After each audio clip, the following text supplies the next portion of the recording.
Você já ouviu falar de pessoas que simplesmente desaparecem?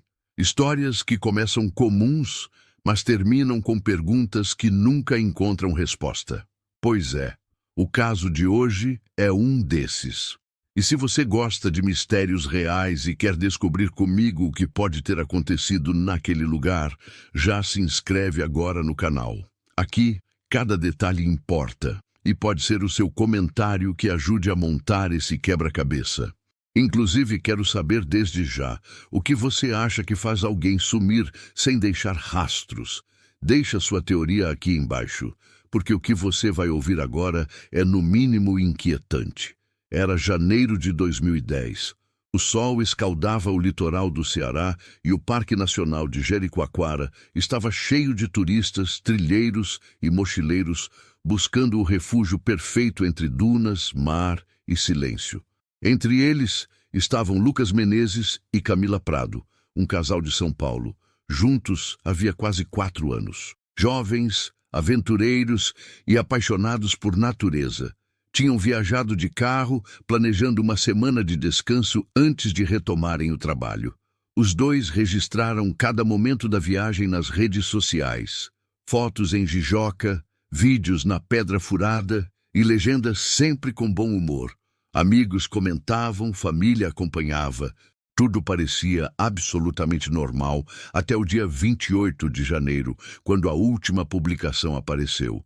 Uma foto do pôr do sol refletindo nas lagoas, com a legenda "Desconectando do mundo por uns dias". A frase parece poética, mas depois se tornou um enigma. Porque a partir dali, Lucas e Camila desapareceram completamente. No primeiro momento, ninguém percebeu nada errado. Eles haviam dito que ficariam sem sinal, e Jericoacoara tem várias áreas isoladas onde o celular não pega. Mas quando o tempo passou e não houve mais mensagens, a preocupação cresceu. A mãe de Camila tentou ligar várias vezes. O pai de Lucas entrou em contato com pousadas da região, e foi aí que surgiu o primeiro alerta. Ninguém lembrava de tê-los visto saindo do parque. 2 dias depois, o carro do casal foi encontrado estacionado em uma estrada de areia, perto de uma trilha pouco usada. As portas trancadas, mochilas no banco de trás. Dentro, havia uma garrafa d'água pela metade, protetor solar e um mapa amassado. Nada parecia indicar fuga, nada parecia indicar crime. As buscas começaram imediatamente.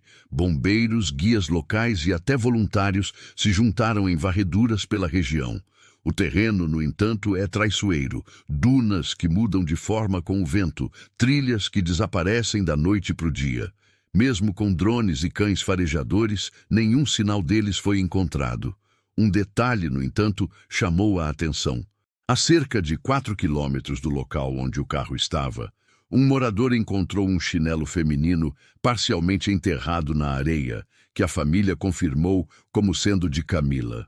Perto dali, havia pegadas, 2 trilhas lado a lado que pareciam de um homem e uma mulher, mas elas terminavam abruptamente, como se o vento tivesse apagado o resto. Durante as buscas, surgiram versões diferentes. Um pescador disse ter visto um casal caminhando à beira-mar na noite do desaparecimento. Outro afirmou ter ouvido gritos vindos da direção das dunas. A polícia checou, mas nada foi confirmado. O mistério só aumentava, e a imprensa local começou a noticiar o caso como o casal de Jericoacoara. Enquanto os dias viravam semanas, a história espalhou-se pelas redes. Teorias começaram a aparecer. Assalto, sequestro, acidente, até envolvimento com algum tipo de ritual. A verdade é que ninguém sabia. E quanto mais o tempo passava, mais estranho tudo parecia. Um repórter que cobriu o caso revelou algo que nunca foi totalmente explicado. Na mochila de Lucas, encontrada dentro do carro, havia um cartão de memória. Nele, dezenas de fotos da viagem. Mas a última imagem era diferente. Tremida, escura, e mostrava algo que parecia uma luz distante em meio às dunas. O horário do registro? 23h47 do dia 28. Essa foi a última vez que qualquer coisa ligada ao casal foi registrada. A partir daí, O caso entrou num limbo. A polícia concluiu que provavelmente se perderam no parque e morreram de exaustão ou desidratação. Mas sem corpos, sem provas e sem explicações para o que aparecia naquela última foto, o inquérito acabou sendo arquivado. Mesmo assim, moradores locais nunca esqueceram. Alguns evitam a trilha onde o carro foi achado. Dizem que em certas noites o vento muda de forma súbita ali, como se ecoasse algo, uma voz, um chamado distante. Nos dias seguintes ao desaparecimento de Lucas e Camila, Jericoacoara deixou de ser o paraíso tranquilo que todos conheciam. O caso virou manchete nacional e a pequena vila de ruas de areia passou a ser tomada por jornalistas, curiosos e equipes de resgate. Helicópteros sobrevoavam o parque e as buscas começaram oficialmente no amanhecer do dia 31 de janeiro. A primeira fase concentrou-se nas trilhas conhecidas. Guias locais, acostumados a cada curva das dunas, diziam que seria impossível se perder ali, a menos que alguém se afastasse propositalmente. E foi justamente isso que mais intrigava a polícia. Por que um casal experiente em trilhas teria se afastado tanto da área principal? Nas entrevistas com amigos e familiares, todos reforçaram a mesma ideia. Lucas era cuidadoso, detalhista, sempre deixava o roteiro anotado e compartilhado. Camila, por outro lado, era espontânea, aventureira, gostava de explorar o que estivesse fora do mapa. Eles se equilibravam. E talvez esse contraste tenha sido o que os levou ao ponto sem retorno. Durante 4 dias, equipes caminharam sob o sol escaldante, revirando cada metro de areia. Encontraram pegadas, marcas de pneus de bugs antigos, restos de fogueiras antigas, mas nada que apontasse para o casal. O único indício consistente era o chinelo de Camila e as pegadas próximas que pareciam desaparecer ao atingir uma duna maior. Um dos bombeiros que participou das buscas relatou algo curioso. O GPS de uma das equipes começou a falhar justamente naquela área. O aparelho travava, reiniciava e a bússola girava sozinha. Muitos acharam que era apenas interferência magnética natural, algo comum em regiões com dunas de ferro. Mas esse detalhe se tornaria estranho mais tarde, quando as mesmas falhas foram relatadas em buscas posteriores, anos depois. No 5º dia, a esperança começava a se perder. O comandante da operação reduziu o número de equipes e concentrou esforços em um raio de 10 quilômetros. A família de Lucas permaneceu em Jericoacoara, hospedada em uma pousada simples, acompanhando tudo de perto. A mãe de Camila, em entrevista, disse que sonhava com a filha chamando por ajuda e pediu para que as buscas não parassem. Foi nessa mesma manhã que um pescador da região procurou a polícia. Ele afirmava ter visto, na noite do desaparecimento, 2 pessoas caminhando em direção ao norte do parque por volta das 11 da noite. Carregavam lanternas e pareciam discutir. O mais estranho, segundo ele, era a luz que pairava alguns metros acima das dunas. Uma luz branca, silenciosa, que se movia lentamente, desaparecendo logo em seguida. A polícia registrou o depoimento, mas tratou o relato com ceticismo. Ainda assim, uma equipe foi enviada ao local indicado. Lá, encontraram marcas leves no solo, como se algo tivesse arrastado areia em linha reta por alguns metros. Não havia pegadas claras, apenas o rastro, como se alguém tivesse sido levado. Os dias se transformaram em semanas. As buscas foram encerradas oficialmente após 23 dias, sem resultados. O caso foi arquivado como desaparecimento sem vestígios. Mas nem todos desistiram. Um guia local chamado Raimundo Alves, que havia ajudado desde o início, continuou voltando ao parque por conta própria. Ele conhecia Jericoacoara como poucos e acreditava que havia algo escondido ali. 3 meses depois, em uma de suas idas solitárias, Raimundo encontrou um colar de prata com uma pequena pedra azul preso em um galho seco, o mesmo modelo que Camila usava em todas as fotos da viagem. A descoberta reacendeu o caso por um breve período, mas a perícia alegou que o colar poderia ter sido deixado ali antes das buscas ou até levado pelo vento. Nenhuma nova evidência apareceu. Com o tempo, a história foi se apagando. As pessoas pararam de falar, as reportagens diminuíram e o Parque de Jericoacoara voltou a atrair turistas como se nada tivesse acontecido. Mas quem viveu aquele período lembrava dos detalhes. Os ruídos estranhos durante as buscas, o vento que parecia soprar em direções contrárias, o comportamento assustado dos cães farejadores naquela área específica. Anos depois, alguns dos bombeiros que participaram da operação contaram que nas últimas noites da busca ouviram sons distantes vindos das dunas, algo como gritos abafados ou vozes que ecoavam. Ninguém quis investigar por segurança. E assim, o caso permaneceu adormecido, enterrado sob as areias de Jericoacoara, até que uma descoberta casual, 13 anos depois, voltaria a trazer o nome de Lucas e Camila para as manchetes. Mas antes de chegar lá, há um detalhe que nunca foi bem explicado: a câmera encontrada no carro do casal. A polícia afirmou que ela estava danificada, mas um dos técnicos responsáveis pelo laudo confidenciou a um jornalista que havia conseguido recuperar parte dos arquivos, imagens que jamais vieram a público e que, segundo ele, poderiam mudar tudo o que se sabia sobre aquela noite. Essas imagens seriam divulgadas anos depois, e o que havia nelas era simplesmente impossível de explicar. Durante anos, o cartão de memória encontrado no carro de Lucas foi tratado como uma peça sem importância.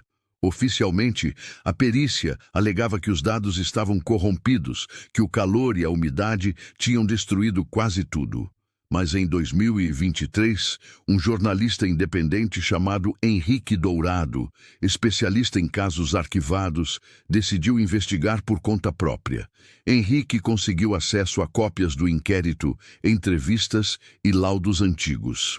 Foi quando ele descobriu algo curioso. Um dos peritos responsáveis pelo caso de 2010, Márcio Oliveira, havia mencionado em uma troca de e-mails interna que conseguiu recuperar 11 imagens e um pequeno vídeo antes que o cartão fosse oficialmente lacrado. Isso nunca foi divulgado. Intrigado, Henrique localizou Márcio, que estava aposentado e morava em Fortaleza. Depois de muita insistência, o ex-perito concordou em conversar, mas com uma condição: nada poderia ser gravado. Segundo ele, as fotos começavam normais: o casal sorrindo, o pôr do sol, a trilha das lagoas. Mas nas últimas 3, algo mudava. As expressões estavam tensas. Camila aparecia de cabeça baixa e Lucas olhava para algum ponto fora do enquadramento, como se observasse algo distante. Na penúltima foto, há uma luz intensa ao fundo, cortando a duna em diagonal. E na última, apenas um borrão amarelado e o reflexo do rosto assustado de Camila. O vídeo, de apenas 17 segundos, mostrava o que parecia ser uma caminhada noturna. A imagem balançava, o vento soprava forte e, em determinado momento, uma sombra passava rapidamente diante da câmera. Logo depois, escuta-se a voz de Lucas dizendo algo como "corre!" e o vídeo termina. Henrique descreveu as imagens em seu blog e o caso voltou a ganhar atenção. Especialistas em edição afirmaram que, pelas descrições, seria impossível determinar se havia manipulação sem o arquivo original. Ainda assim, as teorias explodiram. Alguns diziam que o casal pode ter sido vítima de algum grupo isolado que vive escondido no parque, boato antigo entre moradores. Outros falavam em tráfico humano, rituais ou experimentos clandestinos. E, claro, surgiram também as hipóteses sobrenaturais, luzes, fenômenos, portais. Henrique tentou confirmar a autenticidade dos arquivos. Solicitou formalmente ao Instituto de Criminalística acesso ao material. O pedido foi negado. A justificativa: documento protegido por sigilo judicial. Isso levantou uma nova suspeita. Por que 13 anos depois ainda manter sigilo sobre um caso oficialmente encerrado? Enquanto pesquisava, Henrique viajou até Jericoacoara. Conversou com antigos moradores, revisitou o local onde o carro foi encontrado e descobriu um detalhe ignorado no relatório original. Há uma trilha secundária, quase invisível, que segue em direção oposta à que as buscas cobriram. Uma trilha que, segundo os guias, só aparece em determinadas épocas do ano, quando o vento muda o formato das dunas. Ali, no meio do nada, ele encontrou pedaços de vidro e uma pulseira metálica parcialmente enterrada. Mandou o material para análise, mas o laudo voltou inconclusivo.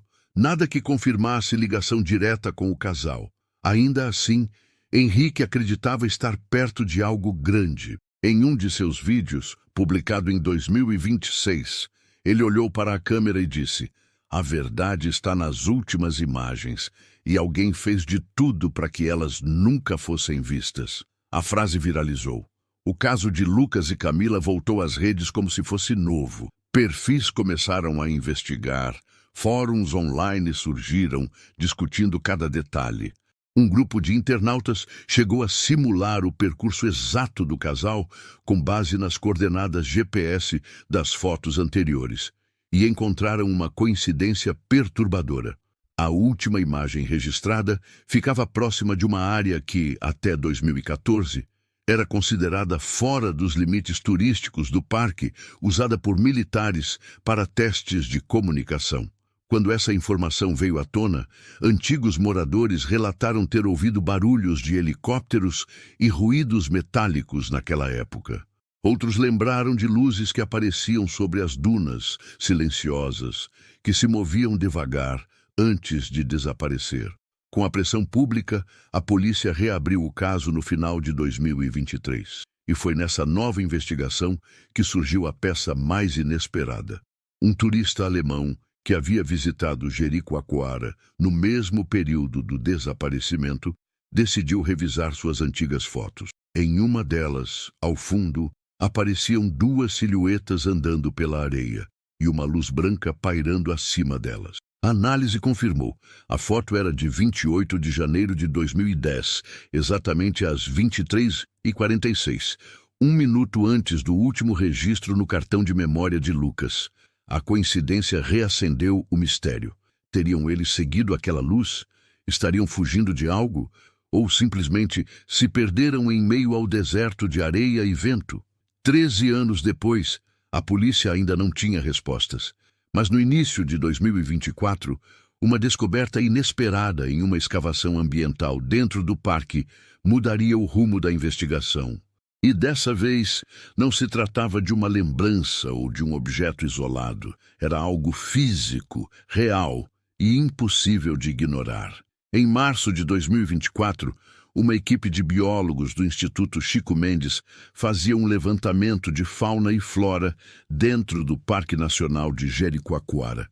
Era um trabalho rotineiro, mas durante a perfuração de uma área próxima à Lagoa do Amâncio, os pesquisadores encontraram algo que não fazia parte da paisagem.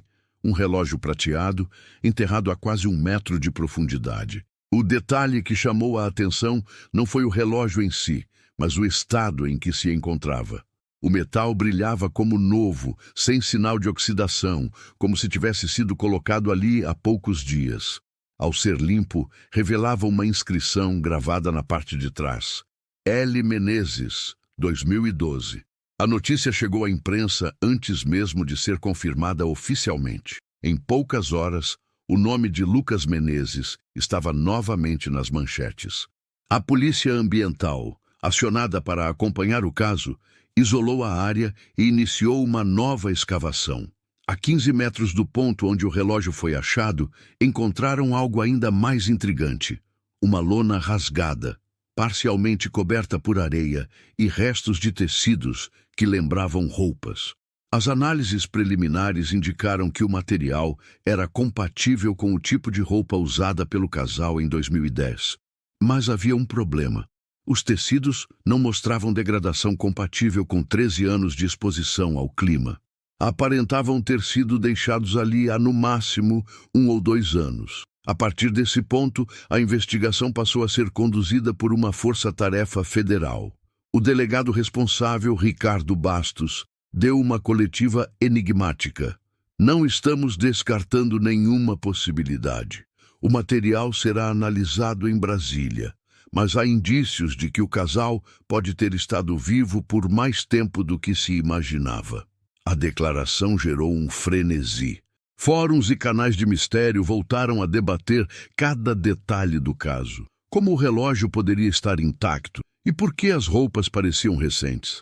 Alguns teóricos começaram a especular que o casal nunca havia saído do parque, que talvez tivessem vivido escondidos em algum ponto remoto, fora das rotas conhecidas.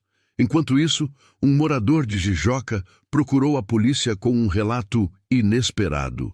Ele afirmava ter visto, em dezembro de 2023, um homem e uma mulher acampando próximo à Lagoa do Guriú. Disse que pareciam estrangeiros, falavam pouco e sempre evitavam contato. O mais estranho, o homem usava um relógio prateado no pulso esquerdo.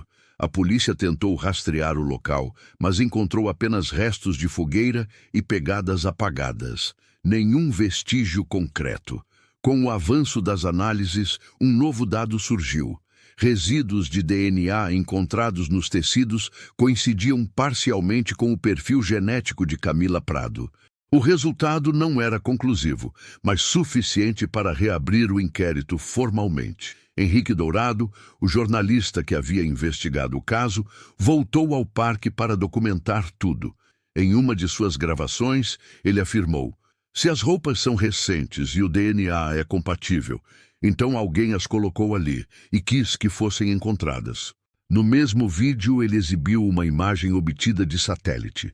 Uma sequência de marcas circulares no solo, visíveis apenas de cima, a poucos metros de onde o relógio foi achado. 3 círculos perfeitos, com cerca de 5 metros de diâmetro cada, levemente gravados na areia. O tipo de formação que o vento não faz sozinho. O achado gerou novas especulações. Alguns diziam que se tratava de antigas bases de acampamento, outros de marcas de equipamento pesado. Mas uma pequena parcela, a mesma que sempre acreditou nas luzes vistas em 2010, dizia que aquilo era um sinal.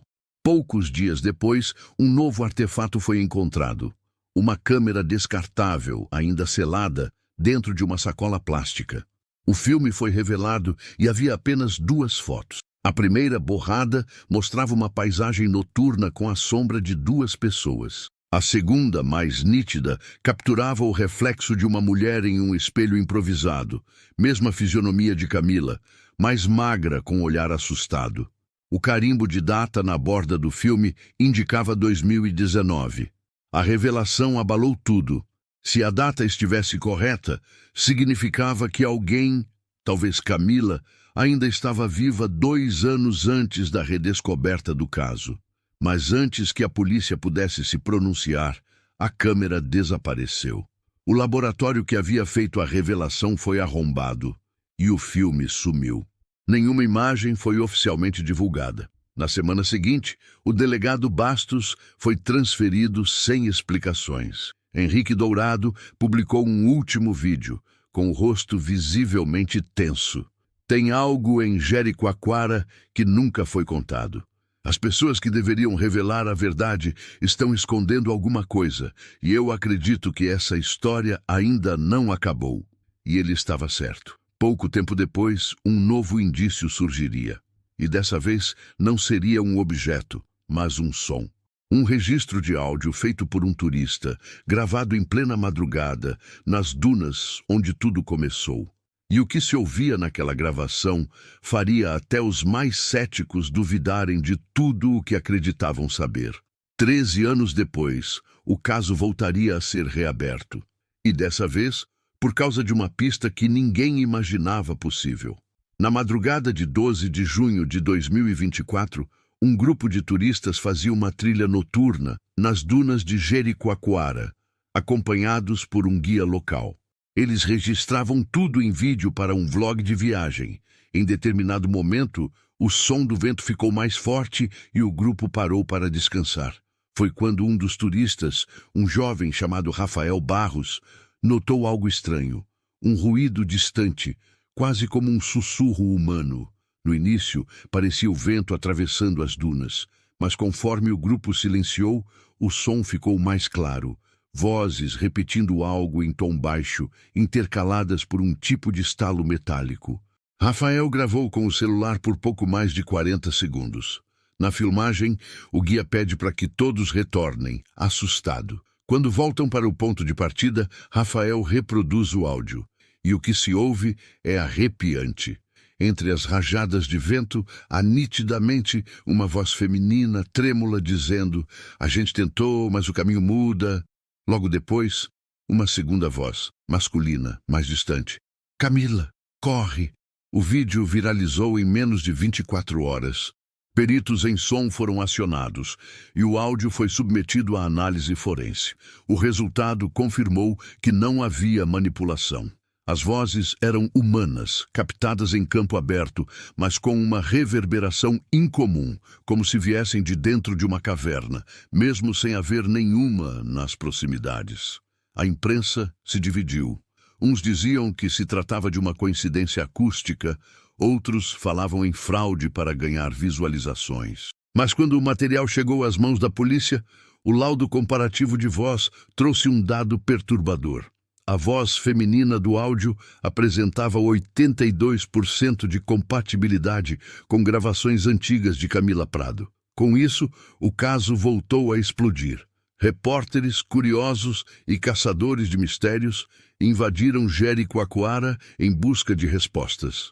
O governo, temendo o caos, proibiu trilhas noturnas e bloqueou parte da área onde o áudio fora gravado. Mesmo assim, vídeos clandestinos começaram a surgir, mostrando luzes que surgiam sobre as dunas, pequenas, flutuando em silêncio antes de desaparecer.